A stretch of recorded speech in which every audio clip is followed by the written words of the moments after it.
За сайн байцгаана уу та нартай энэ гахалт өдрийн мэндийг хүргэе. Тэгээд өнөөдрийнхөө бичлэгийг болохоор бас нэг үзэгчийнхаа бичсэн комментийн дагуу хийж гин.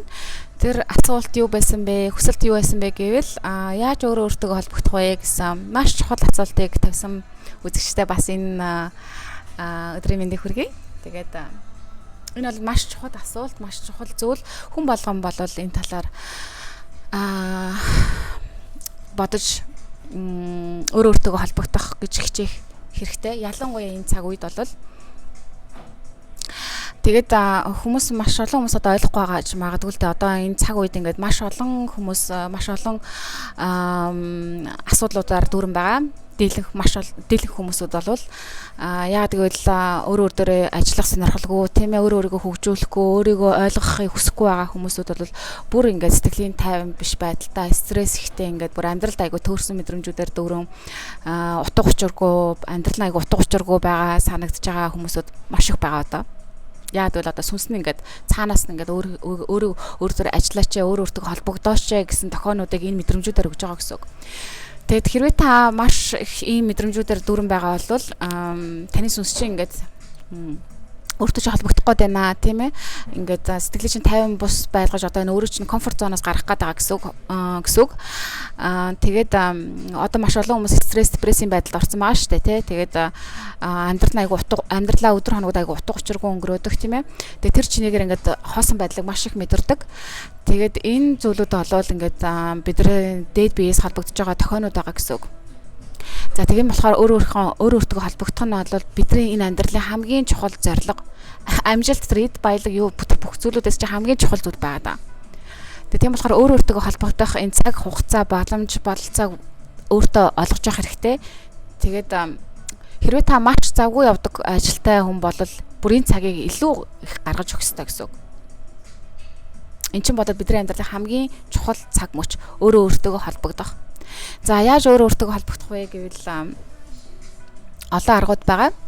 За тэдний нэг бол өөртөө байх цагийг гаргах. Ганцаараа байна гэсэн үг. Ганцаараа байгаа үед хүн өөрийнхөө дуу хоолой, дотоод дуу хоолойгоо зүн сав мэдрэмжээ сонсож эхлэн. Зүн сав мэдрэмж гэдэг чинь бол бидний дээд биеэс ирж байгаа бидэртэй холбогдож байгаа холбоос байгаа шүү дээ. Тийм болохоор зүн сав мэдрэмжээ сонсох тэр цаг хугацааг өөртөө гаргаж явах хэрэгтэй гэсэн.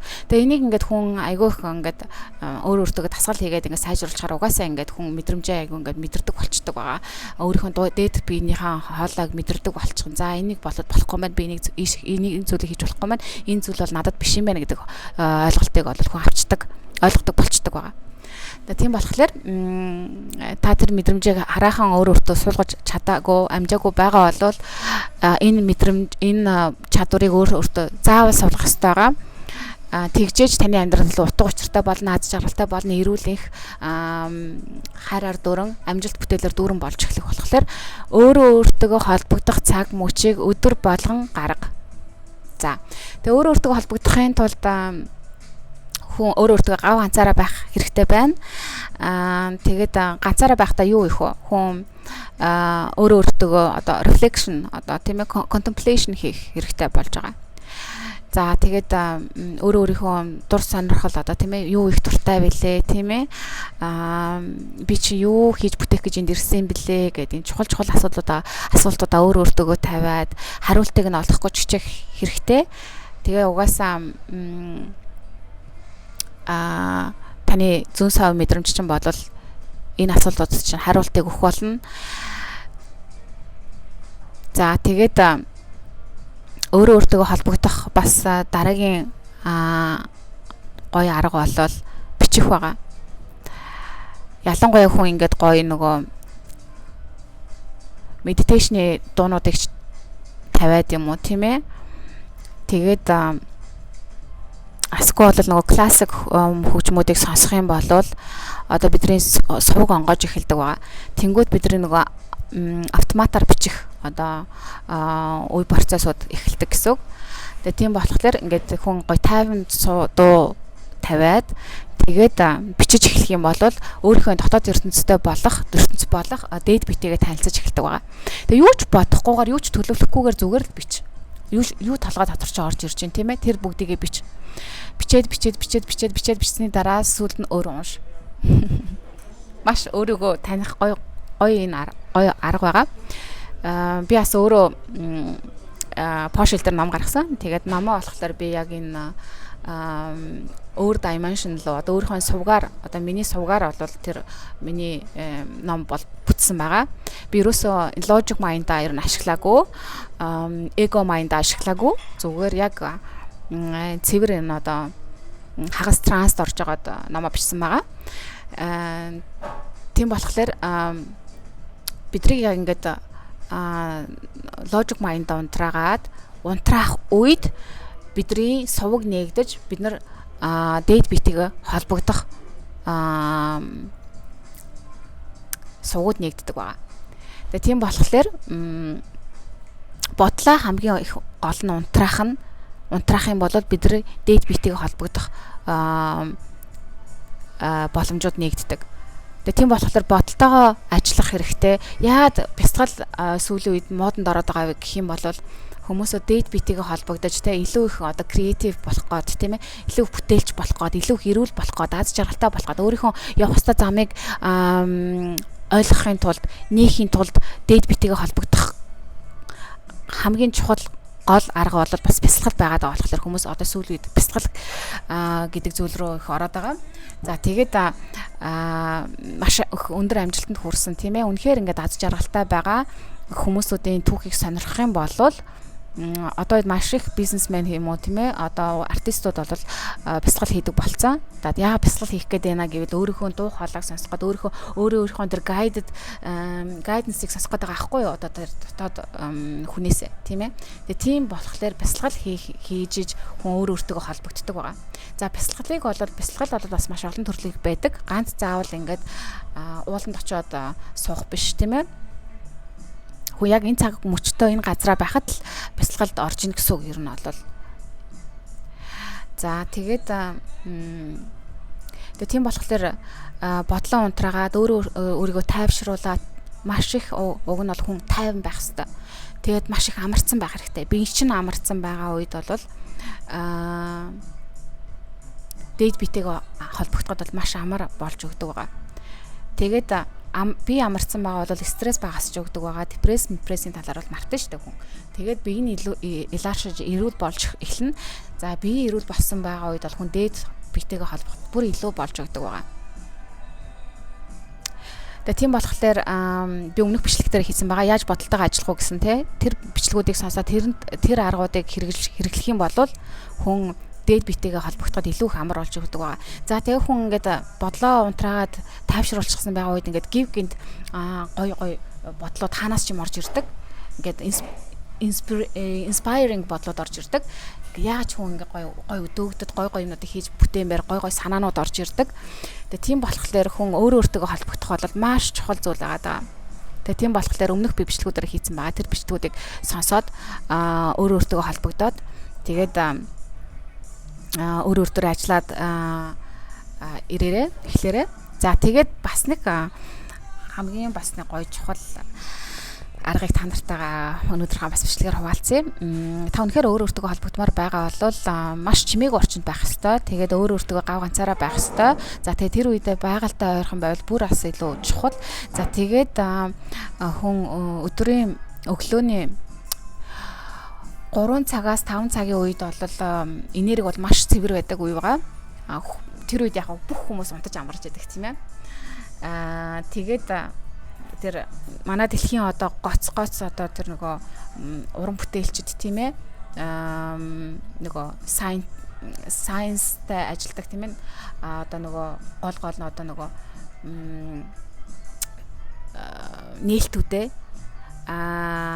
за тэгээ ном бичдэг хүмүүсүүд бол номоо тэр үед бичдэг. За тэгээд артистууд бол тэр үед бол бас их босож ажиллаа хийдэг байгаа. Яагаад гэвэл тэр үед бол им маш олон хүмүүс одоо бидний иргэн тойронд амьдарч байгаа тэр хүмүүсүүд бүгдээр их нь унтчихдаг. Тэгээ тэр үед бол энерги маш цэвэрхэн байдаг. Яагаад хүмүүс ингээд сэрэл янз бүрийн юмнууд бодоод мэдрэмжүүдээр ингээд бидний иргэн тойрны энерги бүтээж байгаа шүү дээ. Тэгээд тэр энергиуд нь болохоор бид нар талаа бас нөлөөлж идэг. Ихэнх одоо хүмүүсүүд чинь жоохон хэцүү зүйлүүдийн талаар боддог тий. Тэгээ тийм болохоор өдөр ингээд бид нар байгаа үед болохоор ингээд олон хүмүүстээр хүрээлүүлж байгаа газруудад бол бид нар ингээд тэр хүмүүсийн энергийг бодлуудыг мэдрээд байдаг болохоор ингээд өөр өөртөө холбогдох бас хэцүү байдаг. Тэгээ чимээ ихтэй газар байгаа тохиолдолд бол бид нараас өөр өөртөө холбогдоход хэцүү байдаг. Тийм болохоор маш том хотод амьдардаг ч юм уу тэр байх хүмүүс байвал 3-5 цагийн үед гол нь босоод чив чимээг орчинд өөр өөртөө суугаад үзээрэй. Тэр үед болол тэгээд за янз бүрийн бодлууд орж ирнэ. Хүмүүс нээлтүүдийг хийж болно. Тэ гавьяас чадваруудаа хөгжүүлж нээж болно. Тэр үед хүн гоё зураг зурах ч юм уу, намаа бичих ч юм уу, тийм ээ, намаа уушгах ч юм уу, бяцлалаа хийх ч юм уу, тийм ээ. Бүтээлч ажлуудыг хийж болно. Тэр үед бид нар энэ үе бол хамгийн өөр өөртөө холбогдоход цэвэр үе байдаг. Тийм болохоор та нар маань үнэхээр өөр өөртөө холбогдохыг хүсэж байгаа, өөр өөрийнхөө дотоод дуу хоолойг сонсохыг хүсэж байгаа бол 3-5 цагийн үед сэрүүлэг тавьж агаад босож болно шүү дээ тий. Тэгээд чив чимэг орчин ингээ өөр өөртөө нүдэ анаад суугаараа. Тэгэхэд ямар бодоод орж ирж тэр бодлуудаа бичиж болно. Бичсэн дээр ягаад гэвэл хүн ингээд нөгөө бид нар чинь нөгөө logic mind тэр унтарсан байдаг. Тэгээд яг ингээд бидний тархи чинь бидний чинь дээд биетэйгээ бид нар холбогдсон байдаг болохоор ингээд гой санаанууд орж ирдэг, бодлууд орж ирдэг болохоор тэдрийгээ бичиж авал сүүлд нь ингээд унтчаад босоод ирсний дараа бичсэн юмнуудаа унших юм бол яг нөгөө одоо таны бие дээд биеэс чинь өөртөө чинь холбогдож байгаа холбоосууд, өгнүүд, бодлууд, санаанууд тэнд бичигдсэн байдаг болохоор өөрийнхөө одоо яг logic mind-та сүйд нь ингээд ойлгож холбоо барих боломжтой.